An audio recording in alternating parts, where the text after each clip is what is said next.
La patologización de las identidades LGBTIQ-NB+, supone una forma de control social, que históricamente ha afectado y afecta a cierto grupo de personas. Es una lógica de disminución de los derechos de los sujetos, que tiene como base política la disminución de sus capacidades, de sus libertades, llegando incluso al confinamiento o al exterminio bajo la forma de la enfermedad.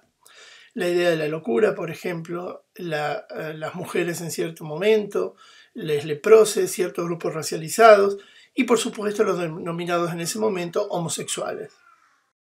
Los aspectos que fueron importantes en la conformación de los procesos de la patologización LGBTIQ-NB+, en el mundo, particularmente en Occidente, han sido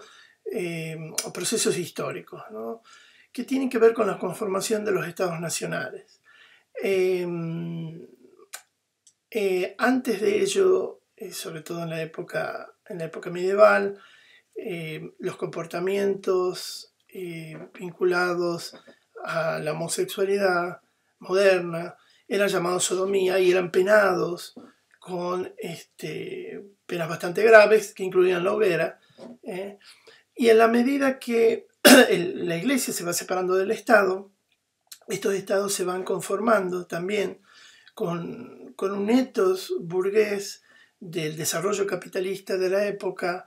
que ansiaba naciones eugénicamente o racialmente fuertes y sanas.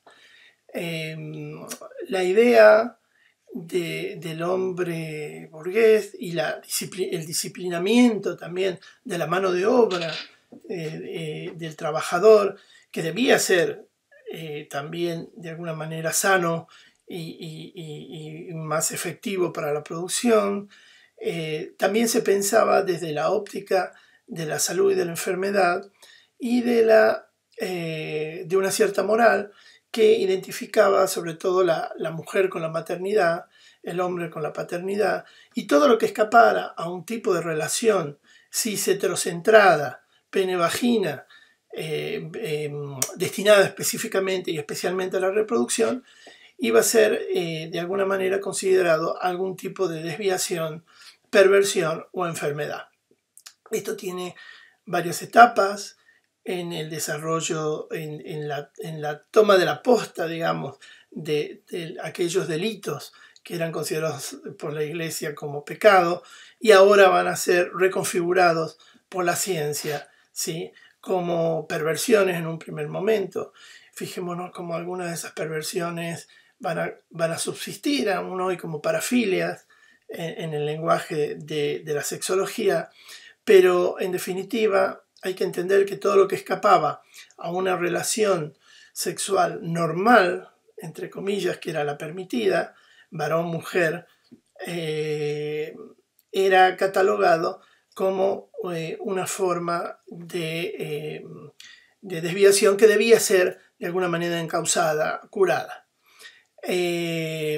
Por eso, en principio, la medicina comenzó a elaborar una serie de enfermedades con etiología propia, con causas, con una descripción de sus características,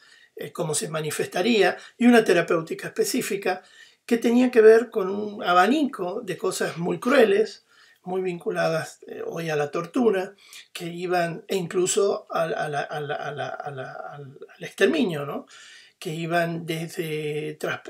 la lobotomía, trasplantes de testículos de ovarios, choques farmacológicos, choques eléctricos, terapias de adversión. La psiquiatría también fue muy importante en el desarrollo de estas enfermedades, a tal punto, y creo que es un punto de inflexión, en el año 1952, en el primer Diagnostic and Statistical Manual of Mental Disorders, el DSM-1, el famoso DSM, se clasificaba la homosexualidad como un desorden mental. De todas maneras, esto hay que agarrarlo con pinzas porque no duró más de 20 años. En el año 1973, tras un intenso trabajo también de otros grupos que comenzaban a discutir esta idea de la enfermedad y la patologización, van a conseguir que se desclasifique la homosexualidad como un desorden mental. El proceso de patologización de las identidades LGBTIQNB+ en Argentina fue bastante uniforme en la conformación del país dentro del desarrollo del capitalismo periférico que seguía las pautas, sobre todo los países europeos. Es verdad que nunca llegó a existir en la Argentina como los países europeos y Estados Unidos y Canadá, una penalización específica,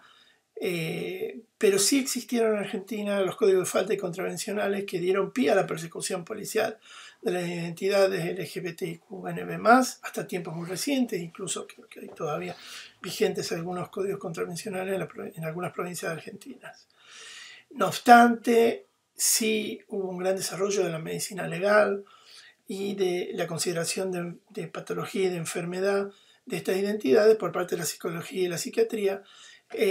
y también reproduciendo muchos de los tratamientos que había mencionado anteriormente, como los tratamientos hormonales, de aversión, los shock eléctricos y sobre todo los tratamientos psicoanalíticos y la medicación, ¿no? Solo para dar un ejemplo anecdótico, tristemente anecdótico, pensemos que el carnicero de Buchenwald, el médico Carl Bernet, que era un médico danés, empleó inyecciones de hormonas para intentar curar a homosexuales y también castración y otras técnicas en el campo de concentración de Buchenwald. Pero tras la guerra, Bernet se refugia en Argentina y monta un consultorio donde atendió en Palermo hasta su muerte. Esta patologización y estos tratamientos e internaciones que se dieron durante muchas décadas en la Argentina, de alguna manera fueron modificándose a medida que también las asociaciones, la acción política de los grupos, la investigación científica fue creando nueva evidencia de que esto no era una enfermedad, ¿sí? Y también las modificaciones del DSM, que ya mencioné, el Manual para el Diagnóstico y Estadística de Desórdenes Mentales, y las nuevas versiones fueron contribuyendo en parte para la despatologización de estas identidades. Sí me gustaría mencionar que la pandemia del VIH-Sida fue un punto de inflexión complicadísimo también, que contribuyó a aunar nuevamente la idea de enfermedad asociada a los comportamientos homosexuales, la llamada peste rosa en su momento. Fue un verdadero trauma que debimos enfrentar durante décadas. Aún hoy en muchos países, por ejemplo, los denominados hombres que tienen sexo con hombres, un concepto con una gran violencia hacia colectivos trans y no binarios, no puede, por ejemplo, donar sangre o tiene restricciones realmente insultantes, siempre basada en esta idea de la patologización, ¿no?, que siempre está rondando a estas identidades. Quizá una de las consecuencias más interesantes del proceso de patologización de las identidades LGBTIQNB+, de alguna manera ha sido precisamente la creación, la posibilidad de existencia de tales identidades, porque, como decía Hannah Arendt, uno se identifica en la medida que recibe cierto ataque. En la medida que hemos sido patologizados, que hemos sido llamados de determinada forma, que hemos sido estigmatizados, etcétera, etcétera, hemos reaccionado, aún desde esa designación, porque tampoco había otra, para repositivarla, ¿no? Es decir, se ha tomado la idea de la homosexualidad en su momento, desde la patología, desde la perversión, desde el estigma, para positivarla e intentar mostrar que no era nada de esto, ¿sí?, que era una opción más de la sexualidad humana. Pensemos que gran parte de los grupos, de los primeros grupos de acción política en hacer este trabajo, particularmente en Argentina, el Frente de Liberación Homosexual, en el año 71, ya en su primer documento, intentaba mostrar cómo no se podía seguir marginando y estigmatizando y persiguiendo y considerando enfermos a un grupo de la población por el solo hecho de ejercer una de las formas de la sexualidad, ¿sí? Se intentaba empezar a trabajar en la idea de orientación y de formas diferentes de ejercer la sexualidad, y no de una enfermedad, ¿no? No obstante, la patologización de las identidades LGBTIQNB+ supone aún hoy forma de sufrir formas de sufrir tortura, violencia física, psicológica, e incluso el homicidio, cosa que afecta especialmente a las personas trans. Ha habido muchos crímenes de odio en las últimas décadas en la Argentina, particularmente en algunas provincias. Crímenes de odio habilitados por esa sensación de disminución de la humanidad y de la perversión que hacen considerar que esa persona tenga otro estatus y sea susceptible de ser violentada, ¿sí? Y por eso esos crímenes tienen una particular saña. En muchos países también se han comenzado a tomar medidas contra las llamadas terapias de conversión o reparativas que intentan de alguna manera curar la homosexualidad, porque también subsisten, y en Argentina están prohibidas desde el año 2010. Esta idea de enfermedad, por más que se haya demostrado a través de la ciencia, de las acciones políticas, de los grupos, y se haya ido consolidando una idea de que estas identidades son opciones o formas de identidades y de vivir erótica, afectiva y sexualmente otras realidades. No todo el tiempo vuelve de alguna manera a ser replanteado como forma de enfermedad. Pensemos cuando se discutió la